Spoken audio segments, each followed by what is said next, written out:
வாழ்க வையகம், வாழ்க வையகம், வாழ்க வளகம். குரு வாழ்க, குருவே துணை. ஆசான் வேதாத்ரி மகரிஷி அவர்களின் வாழ்க்கை மலர்களிலிருந்து நான் ஒரு நற்சிந்தனை. டிசம்பர் 17 உயர் நிலைக்கான பயிற்சி. எல்லாம் வல்ல பரம்பொருள் எனக்கு வேண்டியதை எல்லாம் உரிய நேரத்தில் உரிய காலத்தில் கிடைக்குமாறு வைத்திருக்கிறது. பிறகு ஏன் நான் இது இல்லை அது இல்லை என்று குறைப்பட்டுக் கொள்ள வேண்டும்?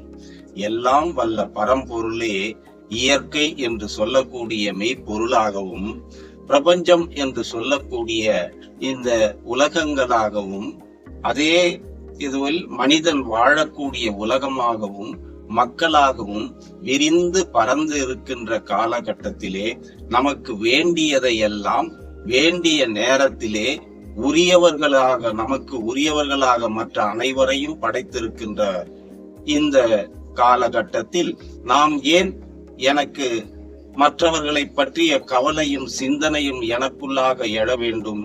என்னை நான் உயர்த்தி கொள்ள வேண்டும் என்றால் செய்ய வேண்டியதை மனம் கோணாமல் செய்கின்ற ஒரு மனப்பக்குவம் எனக்குள்ளே அமைய வேண்டும்.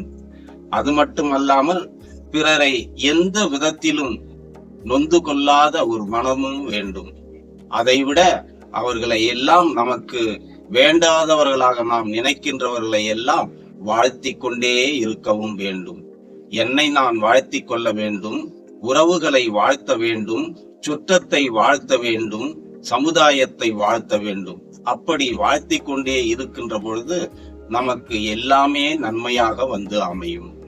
அது மட்டுமல்லாமல் நமக்கு வேண்டிய நிலையிலே உயர்வதற்கு தியானமும் செய்ய வேண்டும். தியானத்திற்கு முன்பாக இந்த உடல் நமக்கு ஒத்துழைப்பதற்காக உடற்பயிற்சியும் செய்து அதன் பிறகு அகத்தவம் என்று சொல்லக்கூடிய தியானம் அல்லது தவத்தை செய்து நல்ல சிந்தனைகள் மூலமாக இந்த எல்லாவற்றையும் செய்து வருகின்ற பொழுது எனக்கு கிடைக்கக்கூடிய ஞானம் எனப்படுவது யாரும் தரவும் வேண்டாம், எனக்கு இதை விடுத்து ஒரு கடவுளும் தனியாக வேண்டாம். அப்படி இருக்கின்ற பொழுது எல்லா விளைவுகளிலும் செயல்களில் விளைவு தூக்கி நிற்கின்றது என்பதை அது இறைவே கொடுக்கின்ற வரமாக நாம் பார்க்கின்ற பொழுது எல்லா செயல்களையும் திட்டமிட்டு அளவு முறை என்று காத்து அதன்படி செய்து வந்தோமானால் எல்லா நிலைகளிலும் நம்மை நாம் உயர்த்தி கொண்டு செயலுக்கு ஏற்ற விளைவாக இன்பமாக துன்பமாக அல்லது அமைதி என்கின்ற நிலையிலே எல்லாம் நமக்கு அமையும். அது மட்டுமல்லாமல் நாம் ஒரு இடத்திலிருந்து மற்ற இடத்திற்கு சென்று விட்டோமானால் நமது பிரச்சனை தீர்ந்துவிடும் என்று நினைக்கின்றோம்.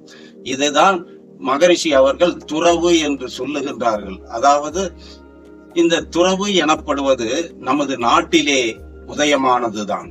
அது மட்டுமல்லாமல் இந்த துறவு எனப்படுவது நாம் வாழக்கூடிய நிலையிலேயே நம் மனதை சீராக வைத்துக் கொண்டு அதன் மூலம் நிறைவு என்கின்ற நிலையை நாம் எல்லாவற்றிலும் காண்போம். ஆனால் அதுவே நமக்கு கிடைக்கக்கூடிய ஒரு துறவு என்று மகரிஷி சொல்லுகின்றார். அதுதான் மகரிஷி இன்னொரு பாடல்களிலே சொல்லுகின்ற பொழுது உறவிலே கண்ட உண்மை நிலை தெளிவு துறவு என்று சொல்லுகின்றார். இதையே ஒரு பாடலில் உயும் வகை தேடி உள்ளம் உருகி நின்றேன், உயர் ஞான தீட்சையினால் உள்ளொடுங்கி மெய்யுணர்வு என்ற பெரும் பதம் அடைந்தேன். மேல்நிலையில் மனம் நிலைத்து நிற்க நிற்க மெய்யுணர்வும் ஒன்றாகி அறிவறிந்தேன். ஆசை என்ற வேகம் ஆராய்ச்சியாச்சு, செய் தொழில்களில் கடமை உணர்வு பெற்றேன், சிந்தனையில் ஆழ்ந்து பல விளக்கம் கண்டேன். நாம் ஒவ்வொன்றையும் கடைபிடித்து அளவு முறை காத்து வாழ்ந்தோமானால் நமது நிலையை நிச்சயமாக உயர்த்தி கொள்ளலாம். அந்த நிலையை அடைவதற்கு அனைவரும் அறிவு திருக்கோயிலுக்கு வாருங்கள். அங்கே மனவளக்கலை என்கின்ற சிறப்பான பயிற்சி அளிக்கப்படுகின்றது. அதை செய்து நமது உடலையும் மனதையும் வளமாக்கி கொண்டு இன்பமாக வாழ்வோம் என்று கூறி சிந்தனையை நிறைவு செய்கின்றேன். நன்றி, வணக்கம், வாழ்க வளமுடன்.